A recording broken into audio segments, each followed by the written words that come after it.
get Houston, over. Houston, Columbia, reading you loud and clear. How many? Rock 5, I'm right. How did you go, over? Listen, babe, everything's going just swimmingly. Beautiful. Great. We're standing by for a Eagle. Okay, he's coming along. We copy out. Yeah, flight controllers, we're off to a good start. Play it cool. AOS Slim. Roger, AOS Slim. Houston Eagle, how do you read? Fire by Eagle, we're standing by for your burn report, over. Roger, the burn was on time. As soon as the Eagle reappears, things begin to go wrong. Flight controllers, we've lost data. We lost all data with that Eagle. Radio communications break down. Eagle, Houston, did you call? Messages to Eagle must be relayed through Mike Collins aboard the command module Columbia. Eagle, it's coming, Columbia. Throughout the crucial final checks, contact with the Eagle keeps dropping out, Don't lose that data. and Flight Director Gene Kranz inches closer to aborting the mission. Columbia, Houston, we lost Eagle again. Have you found an ID, over?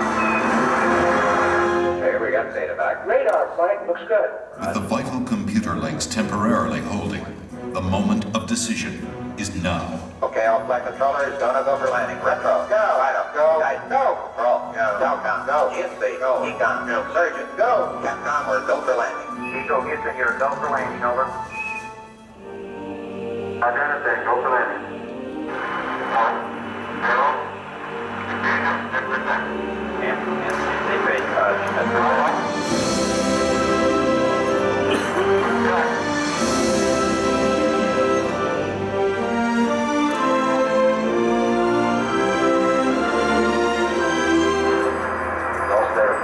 Hurtling toward the moon at 3,800 miles per hour, Neil Armstrong notices his checkpoints are all appearing too soon. Okay, we went by 3 minutes late early.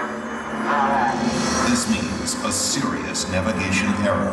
He thinks they're a little just long downrange. At these speeds, 3 seconds long means missing the safe landing zone by 3 miles.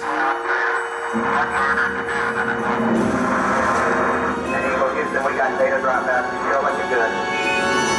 Suddenly, the computer starts firing the maneuvering thrusters, jolting the ship back and forth.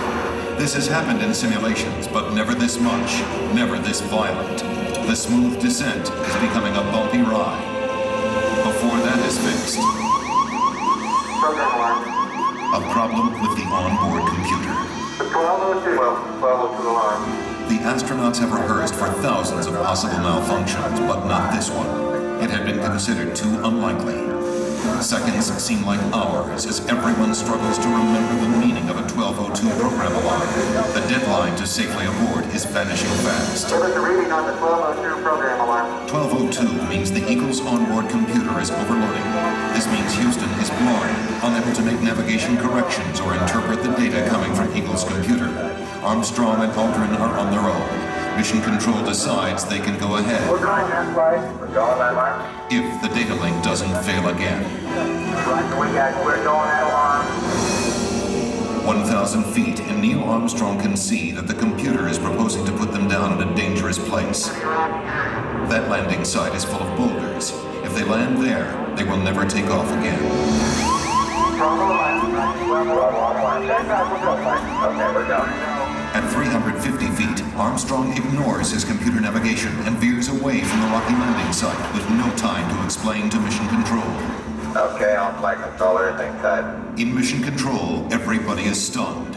At 300 feet, the Eagle has left its flight plan and taken off at full speed across the face of the moon. Eagle, Houston, it's descent to fuel. Monitor, over. 90 seconds of fuel remaining. Now less than 200 feet, and the Eagle is too low to safely abort back into orbit. They call this part of the flight plan Dead Man's Curve. No, never. No, level. All that's left for Mission Control is to read off the fuel remaining in seconds. 60 seconds. 60 seconds. The entire moon landing has come down to 2 men and 1 minute. Forward. Forward. 20 feet down, 2.5. And after 30 seconds. 30 seconds. Lights on. Down 2.5. Forward.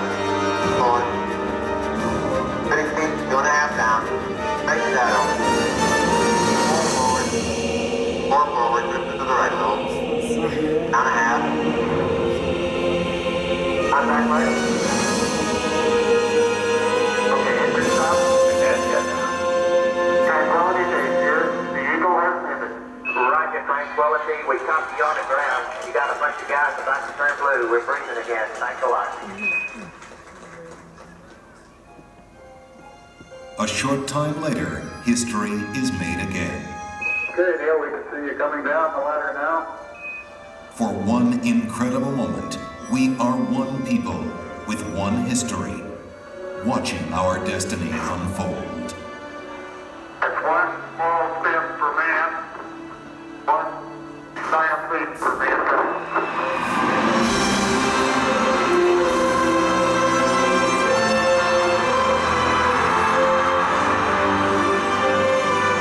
Armstrong is on the moon. Neil Armstrong, 38-year-old American.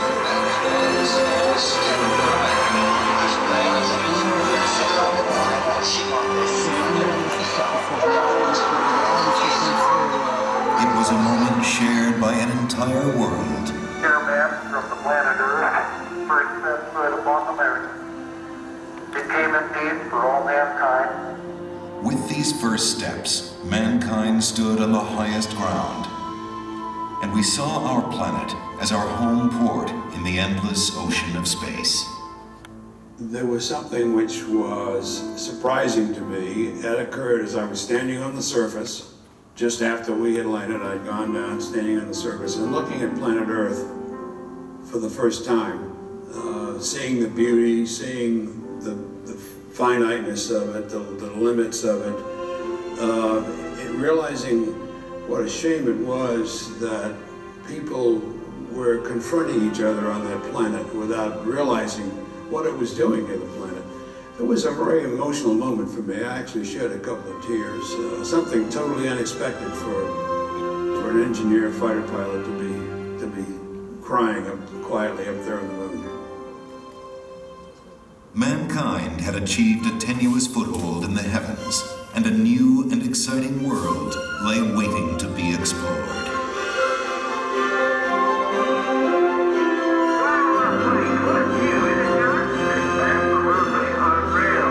The first mission had stayed for only one day, but over the next 3.5 years, 5 more Apollo missions visited the moon, and with each one, we stayed longer, roamed further, and discovered more.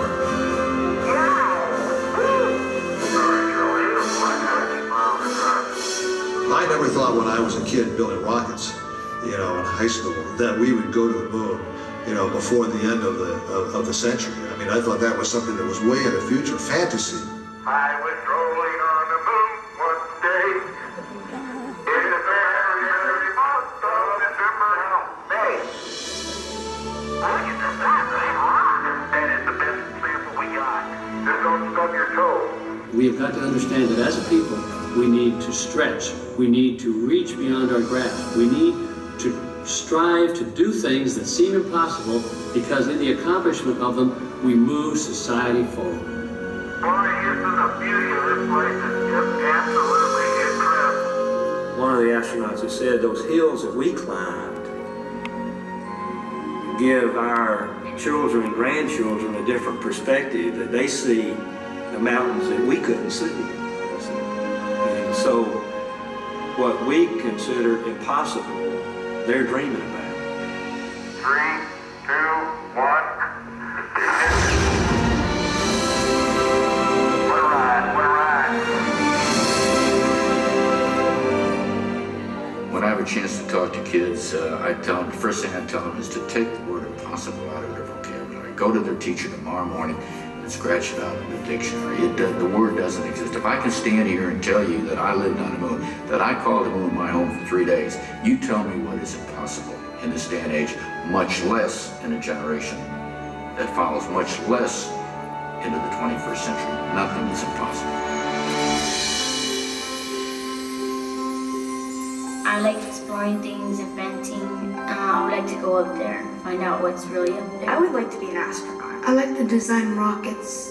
Payload specialist. I'd be ground control officer. The thing that my mom can't understand is I'm terrified of heights, but I want to be an astronaut. There's so many things I'd love to do. I would explore, I'd look for everything. I would try to start a farm. Millions of other galaxies that you might be able to live in. It's the unknown, and anything's possible. You may be able to cure certain diseases. By Mars and dance on it. You could play basketball, but you could still be short.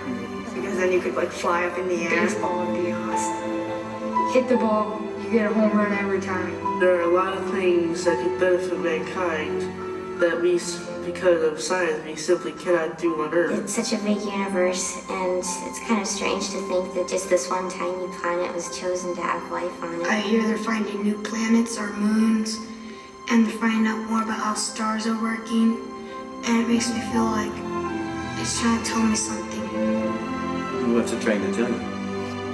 That you belong up there with them. The Apollo program ended in December of 1972, but our journey into space is just beginning. I'm Neil Armstrong.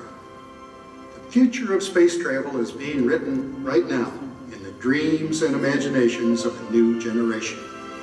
Perhaps that's the greatest legacy of Apollo.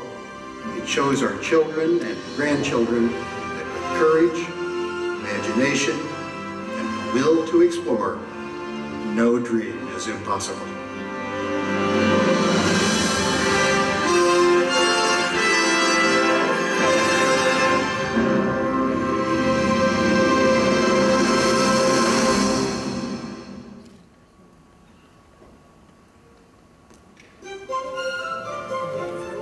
Please watch your step as you exit the theater.